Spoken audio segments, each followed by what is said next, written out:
Assalamualaikum warahmatullahi wabarakatuh. Sebelumnya jangan lupa untuk like, share, subscribe dan komentarnya. Semoga yang like, share, subscribe dan komentar diberikan rezeki banyak dan bisa naik haji Makkah Madinah.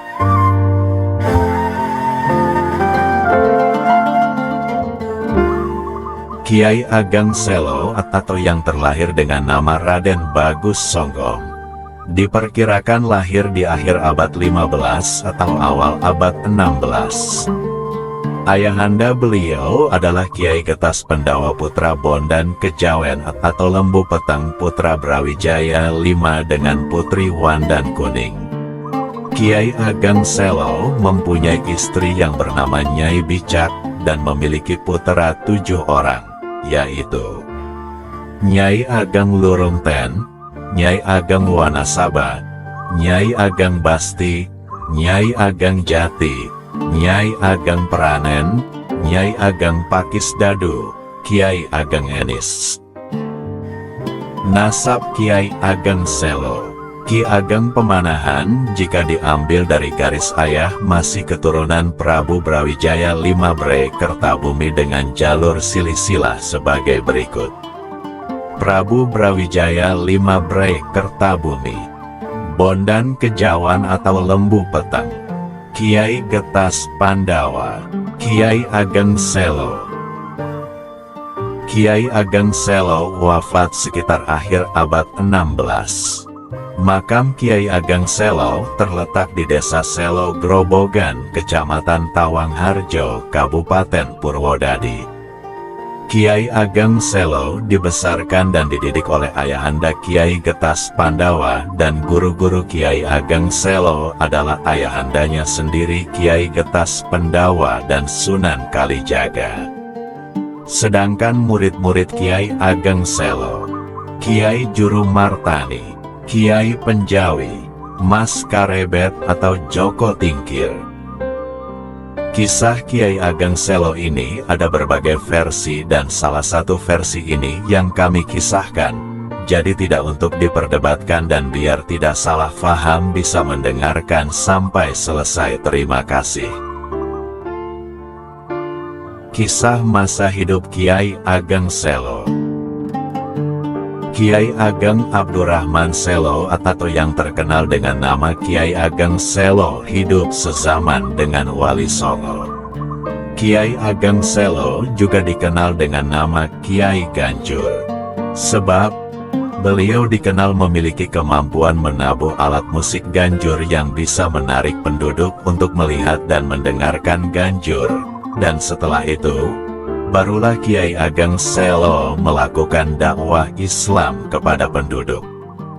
Makam Kiai Ageng Selo terletak di Desa Selo, Kecamatan Tawangharjo, Kabupaten Purwodadi. Kiai Ageng Selo dipercaya oleh masyarakat Jawa sebagai cikal bakal yang menurunkan raja-raja di tanah Jawa, seperti Raja-Raja Mataram, Surakarta, dan Yogyakarta. Kiai Ageng Selo, menurut cerita dalam babat Tanah Jawa, adalah keturunan Majapahit. Prabu Brawijaya V, Raja Majapahit terakhir, yang memiliki istri bernama Putri Wandan Kuning. Dari pasangan ini, lahirlah seorang anak laki-laki yang dinamakan Bondan Kejawan. Menurut ramalan ahli nujum kerajaan, anak ini kelak akan membunuh ayahnya. Oleh karena itu, Bondan Kejawan dititipkan kepada juru sabin raja yang bernama Kiai Biyut Masarar. Setelah dewasa, Bondan Kejawan diberikan kepada Kiai Ageng Tarup untuk menuntut ilmu agama Islam dan ilmu kesaktian. Oleh Kiai Ageng Tarup, namanya diubah menjadi Lembu Peteng. Raden Bondan Kejawen atau Lembu Peteng dinikahkan dengan Dewi Nawangsih, putri Kiai Ageng Tarup dari istrinya yang bernama Nawangwulan. Tidak lama kemudian, Kiai Ageng Tarup atau dipanggil juga Kidang Telangkas meninggal dunia. Maka, Lembu Peteng menggantikan kedudukan mertuanya dengan nama Kiai Ageng Tarup II. Dari perkawinan antara Lembu Peteng dengan Nawangsih, lahirlah seorang anak laki-laki yang diberi nama Kiai Getas Pendowo dan seorang puteri yang kemudian menikah dengan Kiai Ageng Ngerang. Sementara itu, Kiai Getas Pendowo berputera 7, diantaranya adalah Kiai Ageng Selo. Kiai Ageng Selo memiliki nama kecil Raden Bagus Songgom. Beliau hidup di masa kerajaan Demak, tepatnya pada masa kekuasaan Sultan Trenggana. Awal abad ke-16, Kiai Ageng Selo pernah ditolak menjadi anggota pasukan khusus pengawal Sultan Demak. Karena dalam ujian mengalahkan banteng, beliau memalingkan kepalanya. Ketika akibat pukulannya, darah yang menyembur dari kepala banteng mengenai matanya. Karena memalingkan kepalanya itu, beliau dipandang tidak tahan melihat darah, dan karena itu tidak memenuhi syarat. Penolakan itu membuat Kiai Ageng Selo kecewa. Bila cita-cita ini tidak dapat tercapai olehnya sendiri, maka beliau mengharapkan keturunannya nanti menjadi seorang pemimpin yang pemberani. Kiai Ageng Selo bertempat tinggal di sebuah desa di sebelah timur Tawangharjo, Kabupaten Grobogan. Beliau hidup berprofesi sebagai petani yang gemar memperdalam ilmu agama dan tumbuh sebagai seorang yang religius. Di kemudian hari ia benar-benar menjadi orang yang berpengaruh. Desa tempatnya tinggal bernama Desa Selo.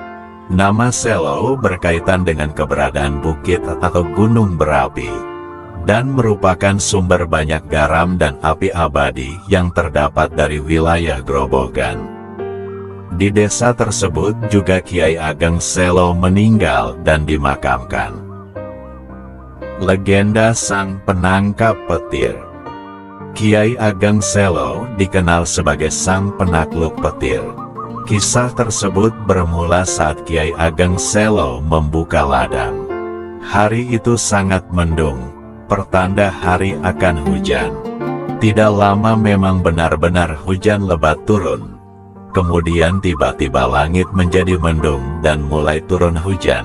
Seketika itu datang petir dan kilat yang menyambar-nyambar, sehingga mengganggu kegiatan pertaniannya. Terganggu dengan hal tersebut, halilintar atau bledek menyambar persawahan, membuat warga desa yang di sawah pontang-panting menyelamatkan diri. Tetapi Kiai Ageng Selo tetap mencangkul sawah. Tiba-tiba dari langit muncul petir menyambar Kiai Ageng. Tak lama kemudian petir tersebut berubah menjadi naga dan berubah wujud berkali-kali menjadi makhluk mengerikan. Kiai Ageng Selo yang merasa kesal karena dirinya diganggu oleh makhluk tersebut, akhirnya menantang petir yang berusaha mengganggunya untuk menampakkan wujudnya. Maka terjadi perkelahian antara keduanya diiringi petir yang menggelegar. Pada akhirnya, Kiai Ageng Selo berhasil mengalahkan makhluk tersebut. Petir itu konon berwujud seorang kakek-kakek. Beliau segera menangkap petir itu. "Wahai kilat, berhentilah mengganggu penduduk sekitar," kata Kiai Ageng Selo kepada petir yang berada di tangannya. "Baiklah, aku tidak akan mengganggu penduduk lagi, juga beserta anak cucumu," jawab petir. Oleh Kiai Ageng Selo, petir itu kemudian diikat di pohon gandrik. Lega hati penduduk desa, mereka tidak takut lagi disambar petir jika ke sawah. Penduduk desa menyambut Kiai Ageng Selo penuh rasa haru dan menyalami tangannya dengan mencium tangannya. Beliau tetap meneruskan mencangkul sawahnya. Setelah hari sore, selesai mencangkul, beliau pulang sambil membawa petir tadi. Keesokan harinya beliau ke Demak. Bledek dihaturkan kepada Sultan Trenggana di Demak. Oleh Sultan Trenggana, Bledek ditaruh di dalam jeruji besi yang kuat dan ditaruh di tengah alun-alun. Banyak orang yang berdatangan untuk melihat wujud bledek itu.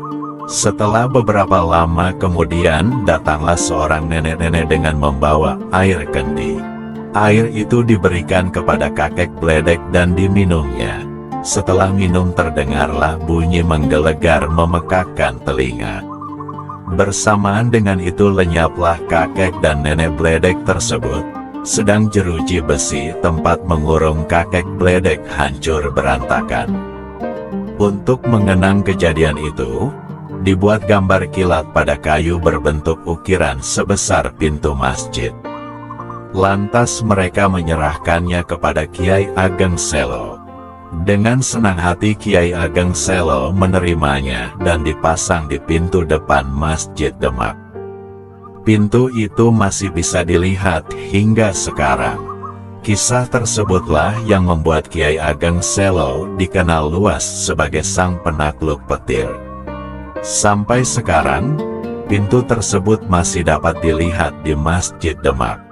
Ukiran pada daun pintu tersebut memperhatikan motif tumbuh-tumbuhan, suluran, jambangan, mahkota mirip stupa, tumpal, camara, dan dua kepala naga yang menyemburkan api. Kiai Ageng Selo terkenal sebagai orang yang sangat zuhud, dermawan, dan banyak tirakat. Beliau sering bertapa di hutan, gua, dan gunung. Selain itu, beliau juga bertani menggarap sawah. Hasil sawahnya dibagi-bagikan kepada tetangganya yang membutuhkan, agar hidup mereka berkecukupan. Kiai Ageng Selo juga mendirikan madrasah untuk mendidik masyarakat agar paham dan taat terhadap ajaran Islam. Muridnya banyak berdatangan dari berbagai daerah. Salah satu muridnya adalah Mas Karebet yang kelak menjadi Sultan Pajang, Sultan Hadiwijaya. Kiai Ageng Selo mempunyai istri yang bernama Nyai Bicak dan memiliki putra 7 orang, yaitu 1. Nyai Ageng Lurung Ten, 2. Nyai Ageng Wanasaba, 3. Nyai Ageng Basti, 4. Nyai Ageng Jati, 5. Nyai Ageng Pranen, 6. Nyai Ageng Pakisdadu, dan 7. Bungsunya laki-laki bernama Kiai Ageng Enis. Kiai Ageng Enis berputra Kiai Ageng Pamanahan. Kiai Ageng Pamanahan ini menikah dengan putri sulung Kiai Ageng Wanasaba, dan dianugerahi putra bernama Mas Ngabehi Loring Pasar atau Sultan Sutawijaya. Pendiri Kerajaan Mataram, adik Nyai Ageng Pamanahan bernama Kiai Juru Martani. Kiai Ageng Enis juga mengambil anak angkat bernama Kiai Penjawi. Mereka bertiga dipersaudarakan dan bersama-sama berguru kepada Sunan Kalijaga. Bersama dengan Jaka Tingkir, Kiai Ageng Enis diminta bertempat tinggal di Dusun Lawian, sehingga kemudian terkenal dengan sebutan Kiai Ageng Lawian. Sampai sekarang, makam Kiai Ageng Selo masih menjadi tempat berziarah masyarakat karena peran Kiai sampai sekarang. Makam Kiai Ageng Selo masih menjadi tempat berziarah masyarakat karena peran Kiai Ageng Selo semasa hidupnya yang sangat peduli terhadap masyarakat kecil. Selain karena beliau diyakini sebagai tokoh agama, bahkan sebagai wali dan diakui menurunkan raja-raja Jawa. Kiai Ageng Selo diakui sebagai cikal yang menurunkan raja-raja atau pimpinan di tanah Jawa. Bukan hanya raja-raja di Kesultanan Demak Pajang. Nasihat atau pepali Kiai Ageng Selo. Kiai Ageng Selo merupakan tokoh yang memiliki pengaruh besar pada masyarakat. Beliau memiliki suatu ajaran yang diikuti oleh masyarakat secara luas pada masanya. Ajaran itu adalah ajaran tentang filsafat hidup dan keagamaan.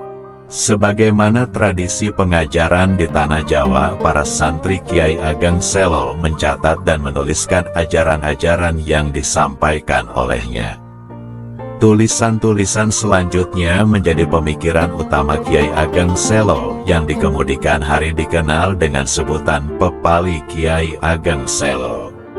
Pepali adalah larangan atau nasihat seorang guru kepada muridnya terkait dengan hal-hal yang dianjurkan untuk dijauhi. Nasihat lisan tersebut ditulis dan dikumpulkan oleh murid-muridnya menggunakan bahasa Jawa dalam bentuk tembang macapat. Pepali Kiai Ageng Selo tersebut mengajarkan tentang kesusilaan, kebatinan, dan keagamaan.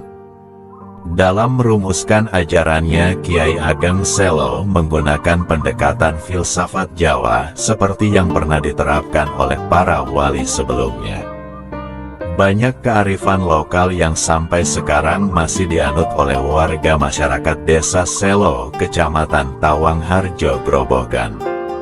Kearifan lokal tersebut baik dari segi budaya maupun erat kaitannya dengan lingkungan. Dari segi budaya dan sosial misalnya, warga masyarakat Selo masih mempertahankan tradisi dari petuah-petuah Kiai Ageng Selo yang masih berlaku hingga saat ini. Oleh karena itu, ajarannya masih dipegang teguh menjadi kearifan lokal masyarakat Grobogan khususnya. Ajaran tersebut kini terkenal dengan nama sebutan Pepali Kiai Ageng Selo. Pepali-pepali Kiai Ageng Selo akan dijelaskan sebagai berikut. Pepali Kiai Ageng Selo ini dituturkan oleh sesepuh di Desa Selo, yaitu Kiai Pariwara, mengatakan, hendaknya pesan ini dihargai karena akan membawa berkah bagi yang melaksanakan, dan juga akan membuat selamat serta segar bugar. Kalau istilah zaman sekarang, sehat sejahtera, jauh dari segala kesulitan. Takulub dan kapareng ngarsi, kauruhanmu nora endah-endah, ngelmu kangsun imanaken, amung piwulangipun, Eyang Kiai Ageng Selo linuwi. Nyatane wus anyata, cihnane linuhung, kang mangkoni tanah Jawa, datan liya tedake jeng Kiai Selo, lah iki piyaksakna. Papali iki ajinen amberkahi, tur salamat segar kawarasan, papali iki mangkene, aja agawe angkuh, aja ladak, aja ajail, aja manasurakah, lan aja kalimut, lan aja guru aleman. Aja jail wong jail pangelis mati, aja amanah niwa, aja saen dan wedi ing isin. Ya wong urip iwa ngagungken awak, wong urip pain bagus se, aja lali abagus.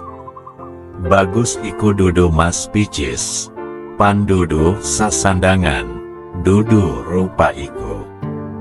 Wong bagus pan ewu pisan, sapa pada wong urip pan pada asih, perak ati warnanya. Terjemahannya, ketahuilah engkau, bukan hal yang muluk-muluk, ilmu yang aku percayakan, hanya ajarannya Eyang Kiai Ageng Selo yang terpuji. Nyatanya sudah terbukti, tanda luhurnya yang membimbing tanah Jawa tidak lain anak turunannya Jeng Kiai Selo.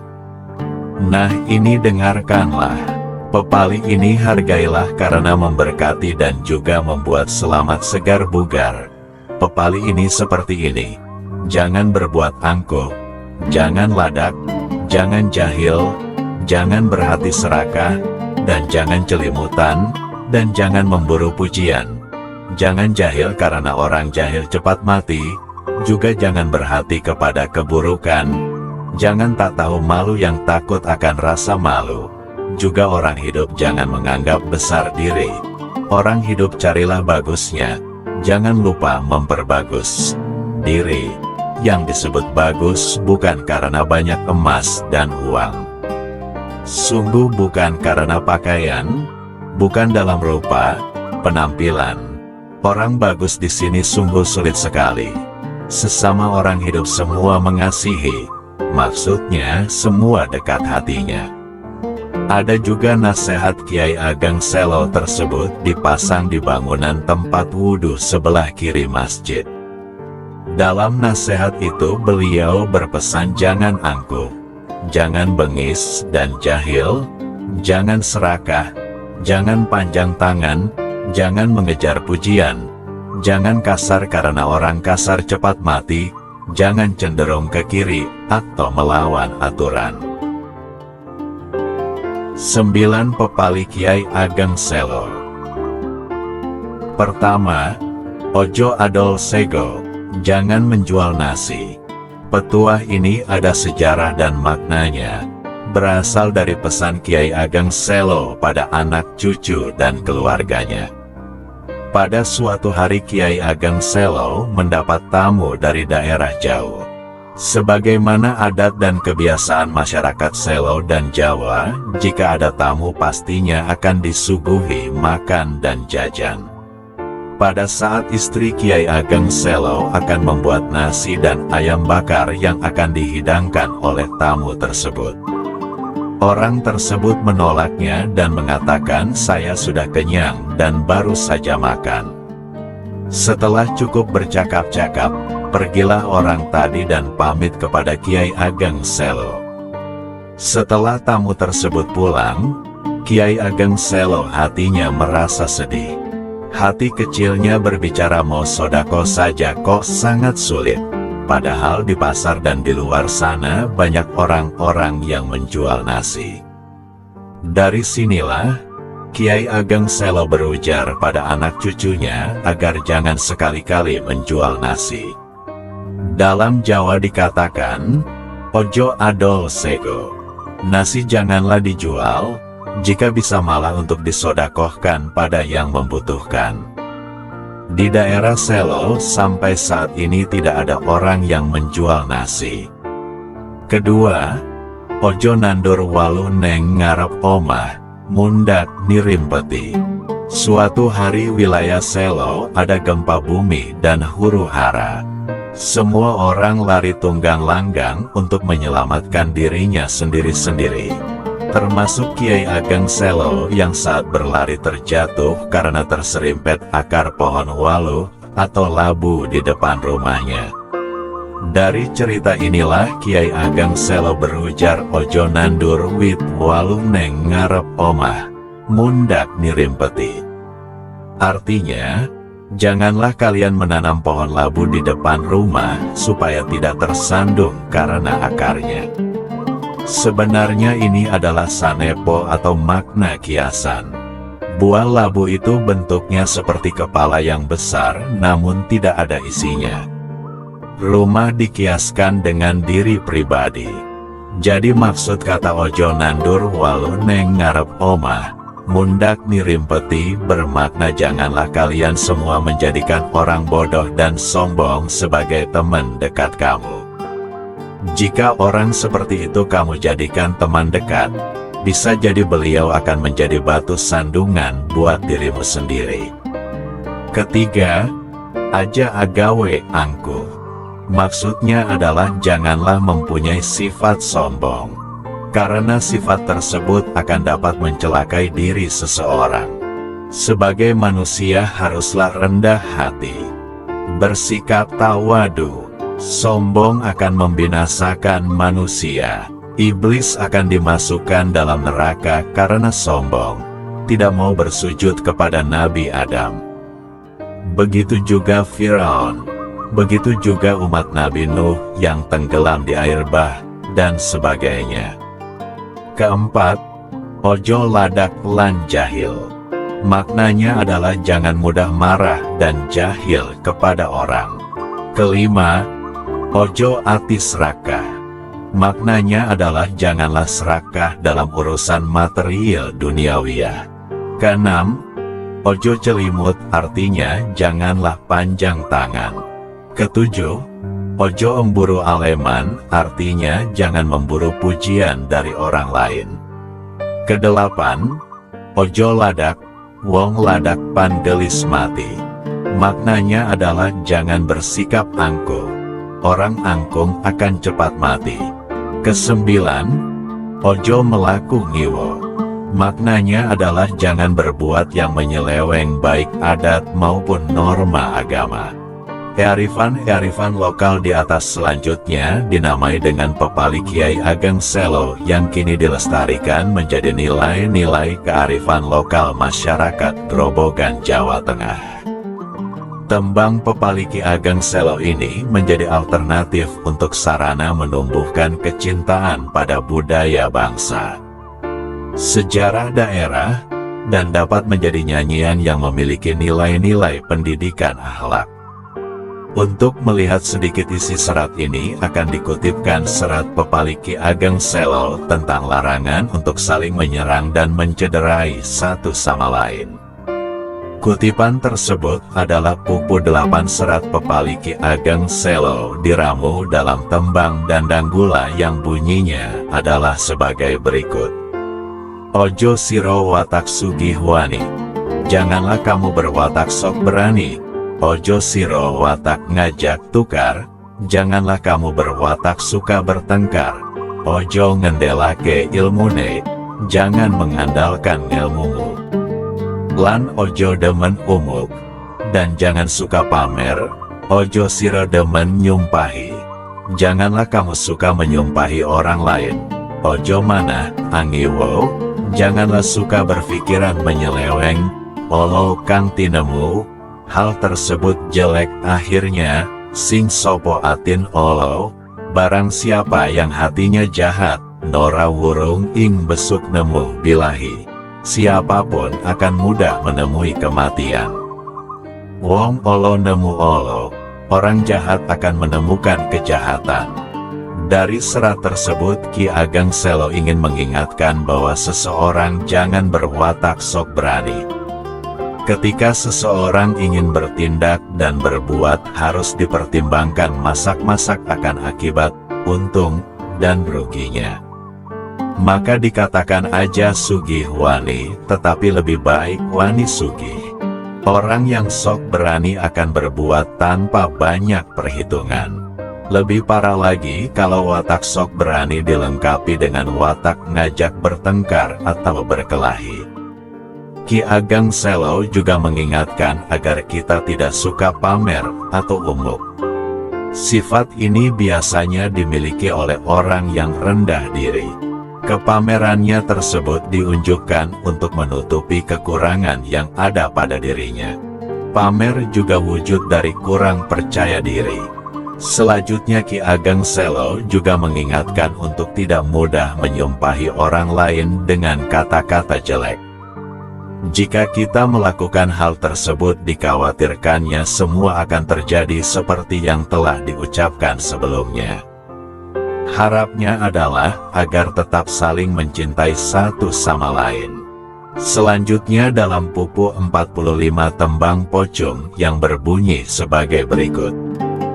Datan wurung wong ngalah amanggih luhur.